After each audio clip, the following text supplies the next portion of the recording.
आलस, सुस्ती, कामचोरी, एक बार जिसके अंदर समा जाए, दुनिया की कोई ताकत उसे नहीं सुधार सकती। ये कहानी भी ऐसे ही एक आलसी पति विदुर की है।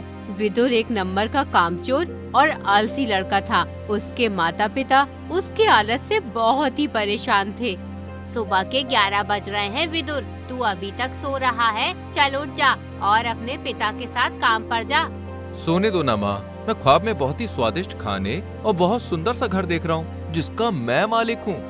ये सुनकर विदुर की माँ जया गुस्से से आग बबूला हो जाती है और पानी से भरा गिलास उसके मुंह पर गिरा देती है, जिससे विदुर हड़बड़ाकर उठ बैठता है। ये क्या किया आपने माँ? इतने अच्छे सपने से जगा दिया। मैं बस वो खाना खाने ही वाला था। होश में आ, होश में। बेशरम, सपने देख रहा है बड़े बड़े और घर में खाने को एक वक्त का खाना भी नहीं है। तो माँ मैं क्या कर सकता हूँ इसमें? पिताजी गए तो हैं मजदूरी पे, कमा कर ले आएंगे और हम लोग अच्छे से खाना खाएंगे। और हाँ, मेरी पसंद की वो आलू की सब्जी भी बनाना। तू कब सुधरेगा विदुर? तुझे पता है ना तेरे पिताजी की तबीयत ठीक नहीं है। घर का चूल्हा जल सके इसलिए वो बीमारी में भी मजदूरी पर गए हैं। चल जा, तू जा वहाँ पे और उनके हिस्से की मजदूरी तू करके आ जा। अरे मुझसे नहीं होगी ये मजदूरी माँ, पिताजी है ना, वो करेंगे काम। मैं तो बस अच्छे से खाना खाऊंगा, जी भर के सोऊंगा और दोस्तों के साथ मस्ती करूंगा। ठीक है, अभी कुछ खाने को ला दो, बहुत भूख लगी है, फिर मैं सोऊंगा। इतना बोल विदुर फिर से सो जाता है और जया अपना सर पीट लेती है। हे भगवान, क्या करूं मैं इस आलस से भरे बेटे का। इसे ना तो माँ की हालत दिखती है और ना पिता की और ना ही घर के बिगड़ते हालात की। ये कब छोड़ेगा अपना आलस? ये विदुर का रोज का था। उसके आलस के चर्चे तो पूरे गांव में थे। उसे पूरा गांव समझा समझा कर थक गया था कि जिंदगी में कुछ तो करे, पैसा कमाए, पर उसे सबकी बात एक कान से सुननी और दूसरे कान से निकालनी थी। उसकी चिंता उसके माता पिता को सताने लगी थी। एक दिन उसके पिता माधव उससे कहते हैं, बेटा, आज बड़े दिन बाद बहुत अच्छा काम मिला है। इससे मुझे बहुत सारा पैसा मिलेगा। बस तुझे ये भारी बोरा एक पते पे पहुंचाना है, क्योंकि मेरे कमजोर कंधे इसे उठा नहीं पा रहे हैं। ठीक है पिताजी, आप जाओ, मैं इसे लेकर आता हूँ। माधव घर चला जाता है। 2 घंटे बीत जाने पर भी जब विदुर घर से नहीं निकलता तो जया चिंतित हो उठती है। बेटा, ये बोरा पहुंचा दे, वरना वो काम तेरे पिता के हाथ से निकल जाएगा। मुझे तेरी मौसी के घर जाना है, वो बहुत बीमार है। तू चिंता न कर माँ, तू आराम से मौसी के घर जा, मैं पहुँचा दूंगा बस थोड़ी देर में।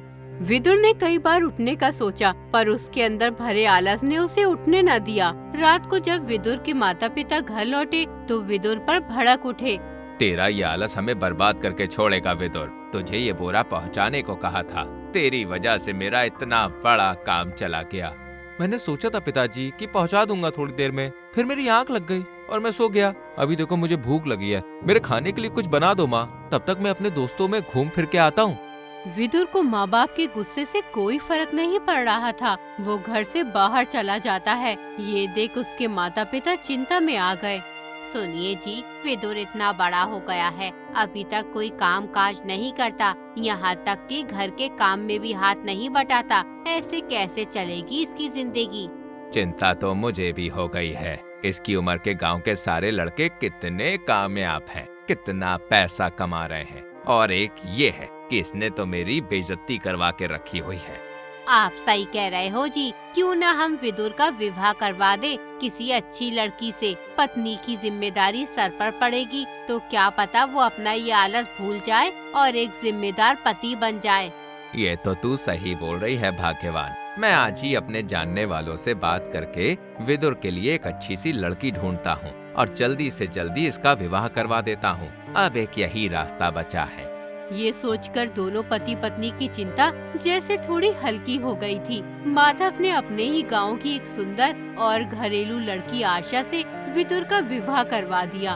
विदुर, अब तेरी पत्नी घर आ गई है, अब आलस से जिंदगी नहीं बसर होगी, इसलिए अब कल से तू मेरे साथ काम पर चलना, ठीक है? ठीक है पिताजी, आप मुझे सवेरे उठा देना। अगली सुबह होते ही विदुर की पत्नी आशा उसे उठाने लगती है। सुनिए जी, उठ जाइए, पिताजी ने आपको उठाने को कहा था, काम पर जाना है। अरे भाग्यवान, सोने दो। जब तक मेरी नींद पूरी नहीं होती मैं किसी की नहीं सुनता। जा अब यहाँ से। पर 8 बज गए हैं, पिताजी आपका इंतजार कर रहे हैं। उठ जाओ, काम करने का तो यही समय है ना। देख आशा, अगर तूने मेरी नींद खराब की ना तो फिर मुझे गुस्सा आ जाएगा। और रही बात काम की, तो पिताजी है ना, वो काम कर लेंगे। चल जा अब यहाँ से। विदुर की ऐसी हरकतें देख आशा चिंतित हो उठती है और सब कुछ आकर अपने ससुर माधव को बता देती है।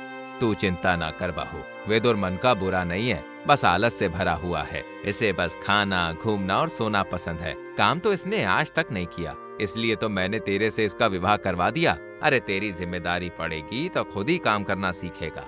लेकिन पिताजी, वो तो विवाह होने पर भी वैसे ही सो रहे हैं, काम पे जाने से मना कर दिया है। एक दिन में या रातों रात कुछ नहीं होता बहू, तू उस पर जोर डाल, उसे समझा, कैसे भी करके उसका आलस निकाल। ठीक है पिताजी, मैं अपनी पूरी जान लगा दूंगी। इनका आलस तो मैं निकाल कर ही रहूंगी। ऐसे ही कुछ समय बीत गया, पर समय के साथ साथ विदुर का आलस बढ़ता ही गया। एक दिन आशा विदुर से बोली, सुनिए जी, ये मेरा सामान का पर्चा है, इसमें मैंने कुछ सामान लिखा है, वो ला दीजिए। देख, मेरे पास पैसे नहीं है, मैं अपना खर्चा भी बहुत मुश्किल से उठाता हूँ। अरे पिताजी मुश्किल से थोड़े से पैसे देते हैं, इसलिए मैं नहीं ला सकता। पर मैं किससे कहूँगी जी आपके सिवा? माँ को या पिताजी को बोल दो, वो ला कर दे देंगे। मेरा खर्चा भी वही उठाते हैं, अब तेरा भी वही उठाएंगे। तू एक काम करना, तू आलू के पराठे बहुत ही मजेदार बनाती है। अरे वो बना दे यार, बड़ी भूख लगी है। ये सुन आशा की बर्दाश्त जवाब दे जाती है और वो गुस्से से भड़क उठती है। अगर आपको अपनी पत्नी के खर्चे उठाने ही नहीं थे तो मुझसे शादी क्यों की आपने? ऐसा कब तक चलेगा जी? क्या मैं अपना हर सामान, अपनी हर जरूरत पिताजी से कहूँगी? मेरी शादी आपसे हुई है, पिताजी से नहीं।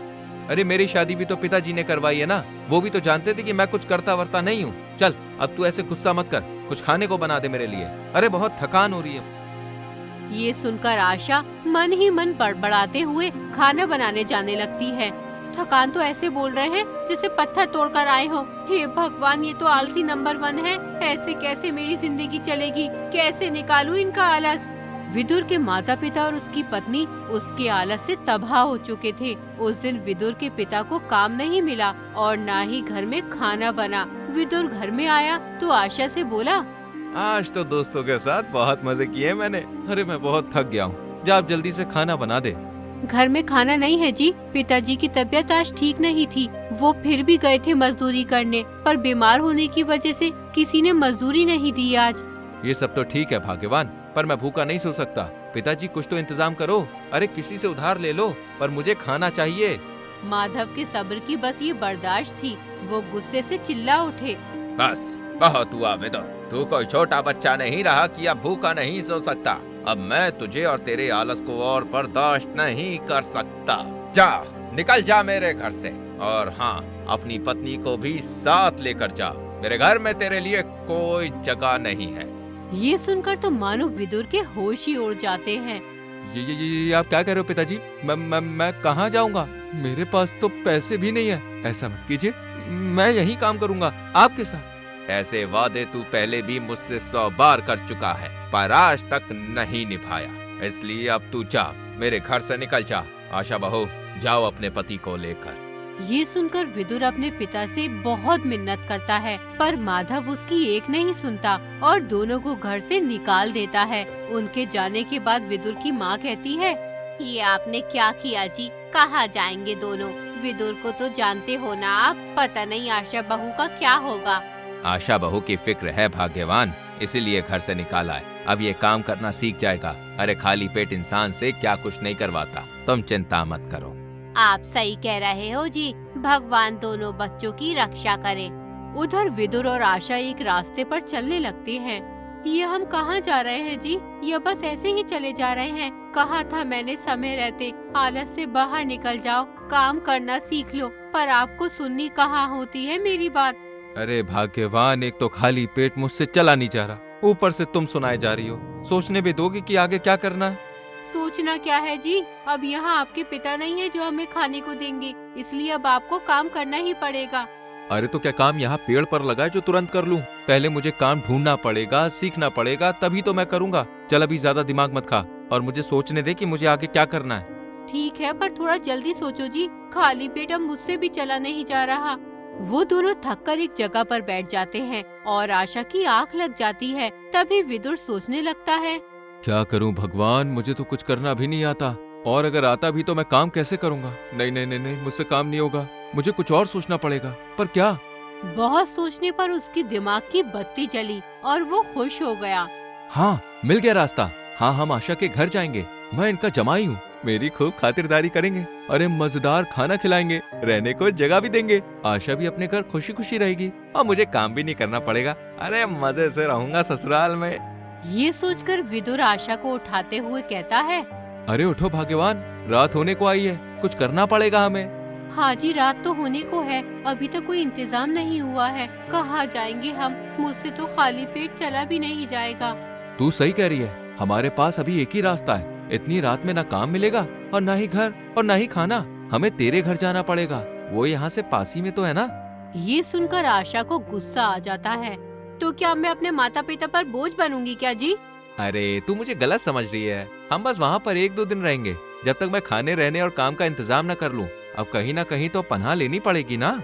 शायद आप सही कह रहे हो जी, ठीक है चलते हैं, पर आपको जल्दी ही कुछ करना पड़ेगा। ठीक है चलिए। अब दोनों विदुर की ससुराल पहुंच जाते हैं। आशा अपने माता पिता को सब सच बता देती है। हमें बस कुछ दिन यहाँ रहना है, जैसे ही इनको काम मिलेगा हम लोग यहाँ से चले जाएंगे। ठीक है बेटिया, तुम लोग आराम करो, मैं तुम दोनों के लिए खाना लेकर आती हूँ। थोड़ी ही देर में विदुर के सामने खाना आ जाता है, जिसे देख विदुर खुश हो जाता है। अब मैं यहाँ ऐसे ही मजे करूंगा। आहा, कितना मजा है आराम करने में। अगले दिन विदुर काम का बहाना करके घूमने फिरने निकल जाता है।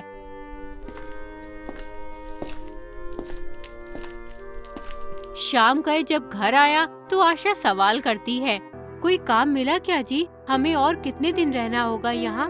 नहीं भाग्यवान, अपनी तो किस्मत ही खराब चल रही है आजकल, दिन भर धक्के खाने पर भी कोई काम नहीं मिला। आप चिंता मत कीजिए जी, आप मन से मेहनत कर रहे हैं ना, तो काम जरूर मिल जाएगा। आप थक गए होंगे ना, मैं आपके लिए खाना लाती हूँ। ऐसे ही महीना भर बीत जाता है और विदुर रोजाना झूठ बोल देता था। अब आशा और उसके मायके वालों को विदुर का झूठ समझ आ गया था, जिस पर आशा उस पर भड़क उठती है। मुझे सब पता चल गया है जी, गांव वालों ने बताया है कि आप कोई काम नहीं ढूंढते हैं, बस दिन भर घूमते मस्ती करते फिरते हो। ये सब क्या हो रहा है जी? कब तक हम मेरी माँ और पिताजी पर बोझ बने रहेंगे? चल, अब तुझे पता चल ही गया है, तो अब झूठ नहीं बोलना पड़ेगा। मैं तो मजे से आराम करूंगा और यहीं पे रहूंगा, क्योंकि मुझसे तो काम होगा नहीं। विदुर और आशा की बातें आशा के माता पिता सुन लेते हैं, जिसे सुनकर उनका गुस्सा जैसे फूट पड़ता है। हमें लगा था तुम एक अच्छे मेहनती लड़के हो विदुर, इसलिए हमने अपनी बेटी की शादी तुमसे करवाई थी, तुमको इतने दिन अपने घर पे भी रखा, पर तुम तो लायक ही नहीं हो। निकल जाओ मेरे घर से और आज के बाद मेरे घर पे नजर मत आना। अरे पर मेरी बात तो सुनिए। कुछ नहीं सुनना मुझे, तुरंत निकल जाओ मेरे घर से। विदुर और आशा चुपचाप वहाँ से चले जाते हैं। रास्ते भर दोनों खामोश थे। अचानक से आशा की तबीयत खराब हो जाती है। अरे तुझे तो बहुत तेज बुखार है, सर्दी भी लग रही है, अब ऐसे में कहाँ लेकर जाऊँ तुझे? तुझे तो दवाई की भी जरूरत है। मैं ठीक हूँ जी, आप जाओ और जाकर मस्तियाँ करो, मेरी चिंता करने की जरूरत नहीं है आपको। कैसे चिंता न करूँ तेरी? तू पत्नी है मेरी। मैं आलसी जरूर हूँ पर इंसान पूरा नहीं हूँ। एक तो इतनी ठंड, ऊपर से यहाँ हम जंगल में, सर पे छत भी नहीं है। हे भगवान, क्या करूँ मैं? ये सुनकर आशा नफरत से कहती है, आज क्यों मेरी चिंता हो रही है? आपकी इस चिंता में भी झूठ मिला हुआ होगा, जैसे आप हर बार झूठ बोलते हैं। सच कहूँ तो शर्म आती है मुझे, आपको अपना पति कहते हुए भी। ये सुनकर आज पहली बार विदुर को बुरा लगा था। ऐसा मत कहो आशा, ऐसा क्यों कह रही हो? मैं सच कह रही हूँ, मैंने बार बार आपको मौके दिए सुधरने के, समझने के, पर आप नहीं समझे। आपको अपने आलस में रहना है ना, जिंदगी ऐसी ही जीनी है ना, तो जियो। आज के बाद मैं आपको कभी परेशान नहीं करूँगी। मैं अपने मैके वापस जा रही हूँ, कभी लौट कर नहीं आऊंगी और आप भी कभी मत आना मेरे पास। ये सुनकर विदुर की आंखों से आंसू बहने लगते हैं। भगवान के लिए ऐसा मत कहो भाग्यवान, मैं वादा करता हूँ कि इस बार मैं मन लगा कर काम करूँगा, मुझे छोड़कर मत जाओ। विदुर आशा को रोकने के लिए बहुत मिन्नतें करता है, पर आशा उसकी एक भी नहीं सुनती और अपने मायके चली जाती है। विदुर वहाँ तना खड़ा रह जाता है। आज मुझे पहली बार एहसास हुआ कि हमारे अपनों की जिंदगी में क्या अहमियत होती है और आलस की जिंदगी में कोई जगह नहीं होती। मैं आज से अपने इस आलस को निकाल कर फेंक दूंगा। वो रात विदुर ने वही पेड़ के नीचे गुजारी। सुबह होते ही काम ढूंढने निकल गया। 10 जगह धक्के खाने पर भी जब काम नहीं मिला तो थक हार कर एक आखिरी सेठ के पास जा पहुंचा। सेठ जी, मदद कीजिए, मेरी पत्नी बीमार है, मुझे उसके इलाज के लिए पैसे चाहिए। मैं कोई भी काम करने के लिए तैयार हूँ। ठीक है, पर पैसे मैं सिर्फ 100 रुपए ही दूंगा। तुझे चले तो कर ले, वरना रास्ता नाप ले। बहुत बहुत धन्यवाद सेठ जी। कड़ी मेहनत करने के बाद सेठ ने 100 रुपए विदुर के हाथों पर रख दिए, जिन्हें देख विदुर मुस्कुरा उठा। मेरी मेहनत की पहली कमाई, जब आशा ये देखेगी तो खुश हो जाएगी। मैं अभी उसके पास जाता हूँ। विदुर तुरंत वो पैसे लेकर आशा के घर जाता है। देखता है आशा बिस्तर पर बीमार पड़ी है। देख आशा, मैं आ गया। आज पहली बार मेरी मेहनत से ये पैसे कमाए मैंने। चल, मैं तुझे डॉक्टर साहब के पास लेके चलता हूँ। ये सुनकर आशा मायूस हो जाती है और रोने लगती है। क्या हुआ भाग्यवान, तू ऐसे क्यों रो रही है? क्या तू अभी भी नाराज है मुझसे? आपने बहुत देर कर दी मुझे समझने में। पिताजी ने मुझे डॉक्टर साहब को दिखाया था। उन्होंने कहा था मुझे कोई बड़ी बीमारी हो गई है, उसके इलाज में बहुत पैसा लगेगा। पिताजी के पास भी इतना पैसा नहीं है और आप भी पैसे नहीं कमाते, इसलिए अब मेरा बचना नामुमकिन है। ये सुनकर जैसे विदुर के पैरों तले जमीन खिसक जाती है। नहीं आशा, ऐसा नहीं हो सकता। हे भगवान, ये क्या हो गया? कुछ पल बीत जाने पर विदुर कहता है, तू चिंता न कर आशा, जितना भी पैसा लगेगा मैं कमाऊंगा। मैं तुझे कुछ नहीं होने दूंगा। उसके लिए मुझे चाहे कितनी भी मेहनत क्यों ना करनी पड़े। लेकिन कैसे जी? एक तो आप बहुत आलसी हैं, दूसरा आपको काम करना भी नहीं आता। कैसे होगा ये सब? ये तो नामुमकिन है जी। तू चिंता न कर, कुछ नामुमकिन नहीं है। अब मुझे समझ में आ गया है कि जिंदगी क्या है और जिंदगी में अपने क्यों होते हैं, ताकि अच्छे बुरे समय में एक दूसरे के साथ रह सके। अब मैं और झूठ नहीं बोलूंगा, दिन रात मेहनत करूंगा और तेरा इलाज करवाऊंगा, ठीक है? मन तो नहीं मानता आप पे भरोसा करने को, क्योंकि आपने पहले ही इतने झूठ बोले हैं। तू सही कह रही है, एक आखिरी बार बस भरोसा कर ले मुझ पर। उसके बाद जैसे विदुर के अंदर का अच्छा इंसान जाग गया था, अगली सुबह होते ही वो काम की तलाश में निकल जाता है और हर किसी से काम मांगने लगता है। सुबह से रात हो जाती है पर कोई काम नहीं मिलता। सुबह से रात हो गई, कोई काम नहीं मिला। ऐसे तो समय निकल जाएगा और कोई काम नहीं मिलेगा। उल्टा मुझे कोई काम भी नहीं आता। मुझे कुछ तो करना होगा, कुछ सोचना पड़ेगा मुझे। ऐसे ही कुछ दिन बीत जाते हैं। दिन भर विदुर काम ढूंढता और रात को उसी पेड़ की छाव में आके सो जाता।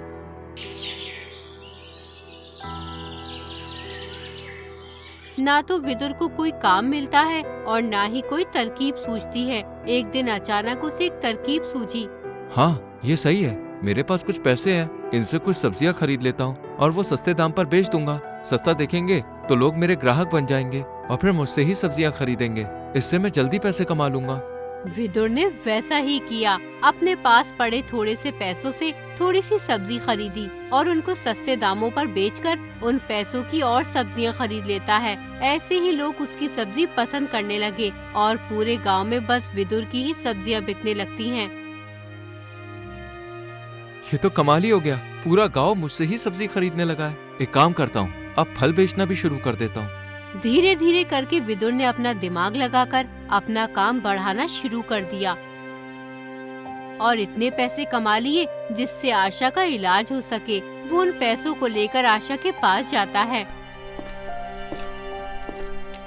देख भाग्यवान, मैंने पैसे कमा लिए, अब इनसे तेरा इलाज हो जाएगा और तू ठीक हो जाएगी। अपने पति को ऐसा देख आशा की तो खुशी का ठिकाना ही नहीं रहा। ये तो कमाल हो गया जी, आपने कर दिखाया है। पर मुझे माफ करना जी, मैंने आपसे बीमारी का झूठ बोला था। झूठ? पर क्यों? ऐसा झूठ क्यों बोला तूने? क्योंकि आपके माता पिता ने हर कोशिश की आपका आलस निकालने की। मैंने भी अपनी जान लगा दी। आप यहाँ आ गए तब भी आप नहीं समझे। तब आपको सही रास्ते पे लाने का मेरे पास यही रास्ता बचा था। देखो, मेरी तरकीब कामयाब हो गई। पर मैं आपको झूठ बोलने के लिए आपसे माफी मांगती हूँ जी। वैसे तो झूठ बोलना सही नहीं है भाग्यवान, पर तेरे एक झूठ ने मुझे एक अच्छा इंसान बना दिया। चल अपने घर चलते हैं, मेरे माता पिता खुश हो जाएंगे। ठीक है जी। वो दोनों आशा के माता पिता से विदा लेके उस कमाए धन को लेकर विदुर के माता पिता के घर आ जाते हैं और उनको सारी कहानी बता देते हैं, जिसे सुनकर वो खुशी से फूले नहीं समाते। ये तूने कमाल कर दिया आशा बहू, शाबाश। हमारे बेटे को सही रास्ते पर ले आई तू। और विदुर बेटा, आज हमें तुझ पर बहुत नाज है। धन्यवाद पिताजी, मुझे सही रास्ते पर आने में बहुत समय लग गया, पर अब मैं समझ गया हूँ। इसलिए पिताजी, आज के बाद आप बस आराम करोगे। आज के बाद सारा काम मैं करूँगा। उसके बाद पूरा परिवार हंसी खुशी रहने लगता है। अब विदुर की सब्जी और फलों की सबसे बड़ी मंडी थी, जिसके बाद वो सब एक आरामदायक, आलस से दूर जिंदगी बिताने लगते हैं।